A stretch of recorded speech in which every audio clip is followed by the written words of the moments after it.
আমি ফেসবুকে ভিডিও বানাই, কারো কষ্ট পাবে বা কেউ মন খারাপ করবে কাউকে নিয়ে ভিডিও আমি বানাই না।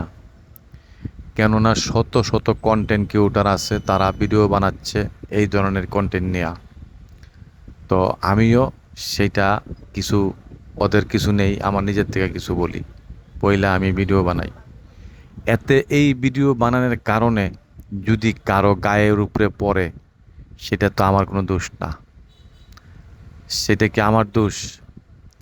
আমি কালোকে কালো বলি, সাদাকে সাদা বলি, সেটা বলার কারণে যদি আপনার উপরে যায়, আপনাকে বাটপারকে বাটপার বলি, চোরকে চোর বলি, হিংস্র প্রাণী বাঘকে বাঘ বলি, মানুষরূপী কিছু মানুষ আছে হিংস্র প্রাণী, তাদেরকে আমি বলি, সেইটা বলার কারণে যদি কারো উপরে যায়, সেটা আমি কি করব?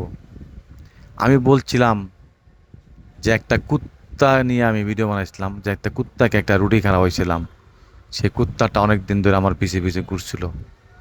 সেটা বাস্তব। একটা কুকুরকে আপনি যদি অনেক দিন দেখাশোনা করেন, লালন পালন করেন, তাকে খাবার দেন, সেই কুকুরটা আপনাকে কখনো ভুলে যাবে না। কিন্তু মানুষকে আপনি বুকে রাখবেন, আপনার ঘরে রাখবেন, আপনি খাওয়াবেন, পড়াবেন, একটু পানের থেকে চুন খসলেই আপনার বিরুদ্ধে চলে যাবে, একটা সেকেন্ড লাগবে না। তো সেই মানুষকে নিয়ে যদি কথা বলি, এখন আপনি পানের থেকে চুন খসতে যখন পোল্ট্রি খেয়ে গেছেন গা, তখন যদি আপনার উপরে যায়, সেটা কি আমার দোষ? বলেন। সেই বিচারটা আমার অডিয়েন্স যারা আছে ফেসবুকে, তাদের কাছেই দিয়ে দিলাম।